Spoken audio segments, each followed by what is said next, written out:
A sabedoria do mordomo. Lucas 16, 1, 13. Disse Jesus também aos discípulos: havia um homem rico que tinha um administrador, e este lhe foi denunciado como quem estava a defraudar os seus bens. Então, mandando-o chamar, lhe disse: que é isto que ouço a teu respeito? Presta contas da tua administração, porque já não podes mais continuar nela. Disse o administrador consigo mesmo: que farei, pois o meu senhor me tira a administração? Trabalhar na terra não posso, também de mendigar tenho vergonha. Eu sei o que farei, para que, quando for demitido da administração, me recebam em suas casas. Tendo chamado cada um dos devedores do seu senhor, disse ao primeiro: quanto deves ao meu patrão? Respondeu ele: 100 cados de azeite.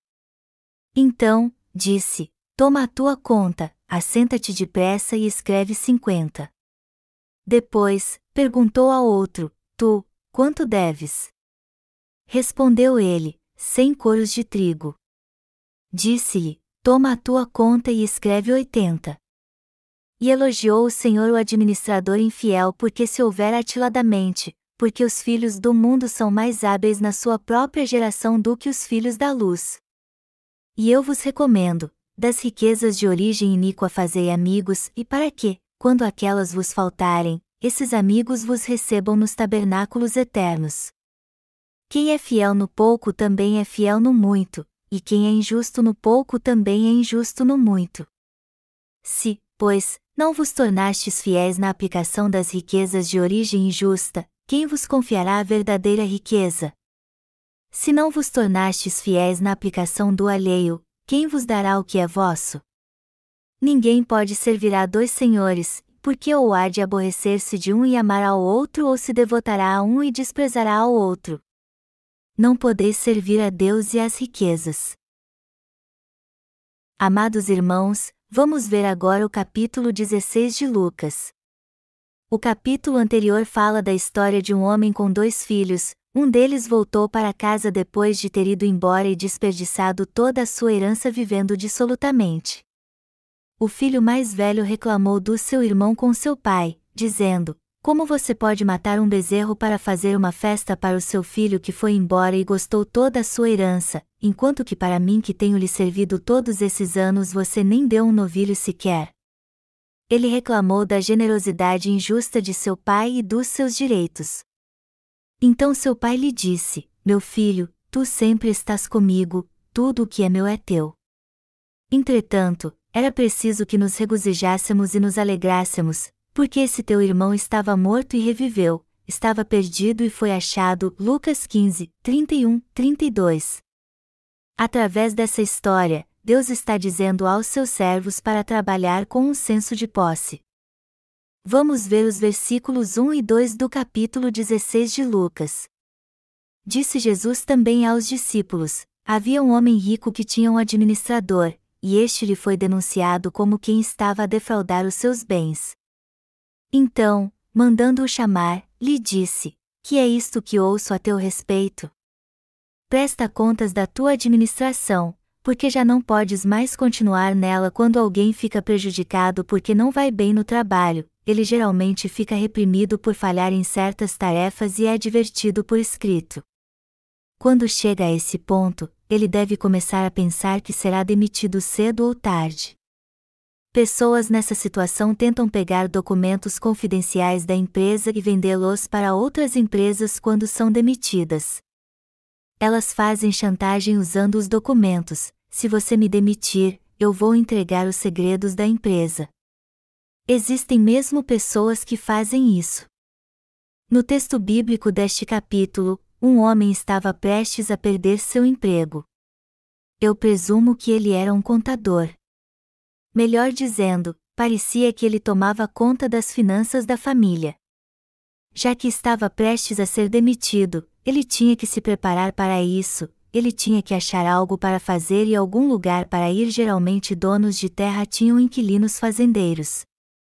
No passado, os donos de terra costumavam alugar sua terra aos fazendeiros, aumentando suas posses com uma parte da colheita sem que eles mesmos trabalhassem em suas terras.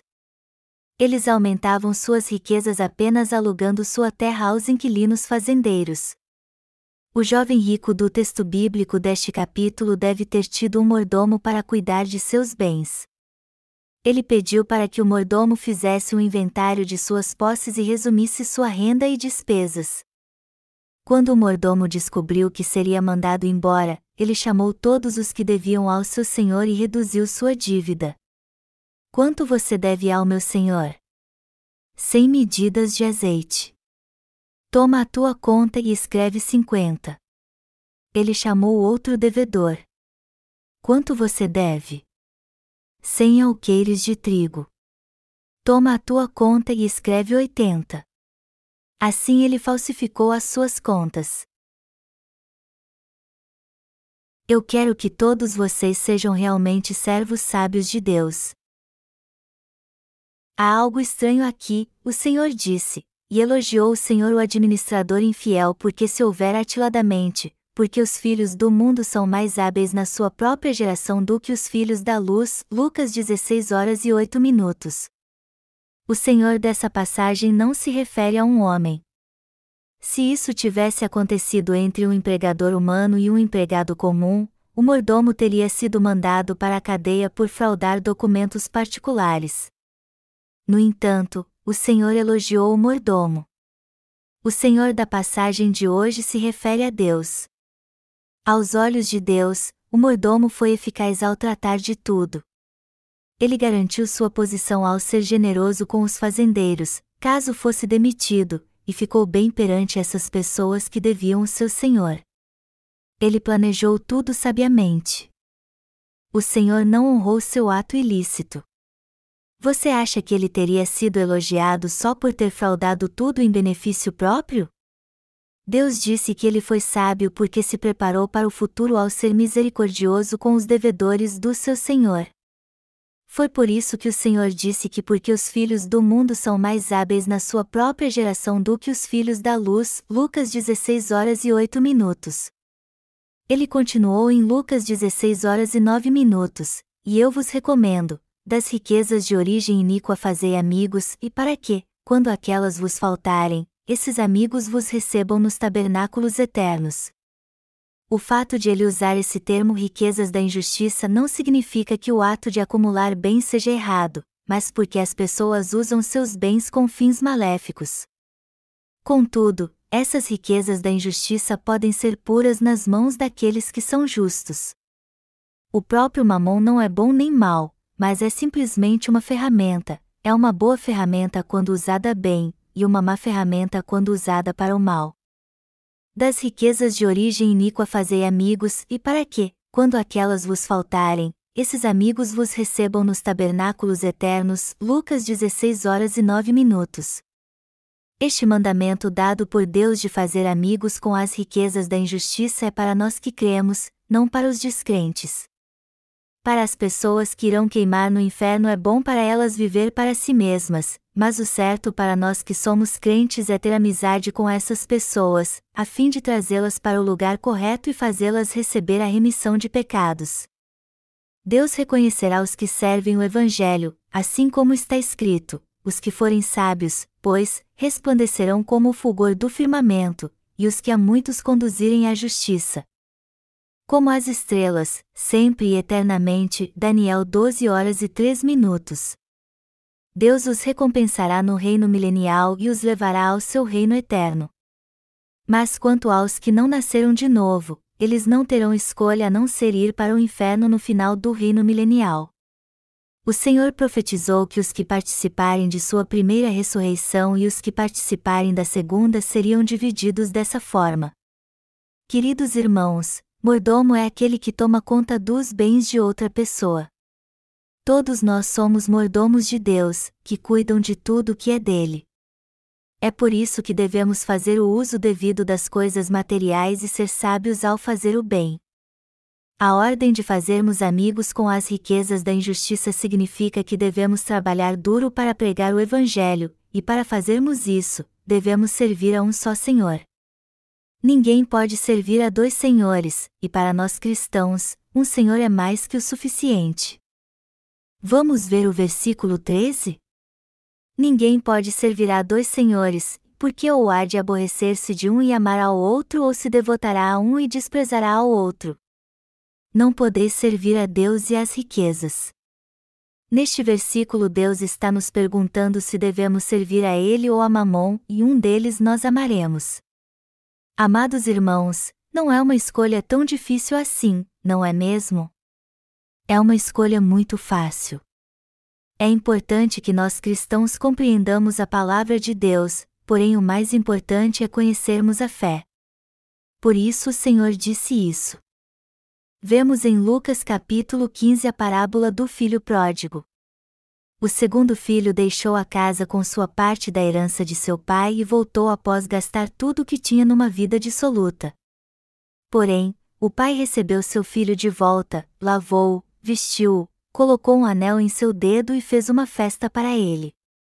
O primeiro filho, que sempre trabalhou muito na casa de seu pai sem reclamar, se sentiu desprezado e aborrecido ao ver aquilo tudo. Seu pai nunca matou um novilho, nem mesmo um bezerro para ele que o serviu durante toda a sua vida, mas deu uma festa para o filho pródigo. É compreensível porque o primeiro filho ficou tão chateado. Mas não devemos ler esse texto de maneira superficial, porque ele foi escrito para você e para mim.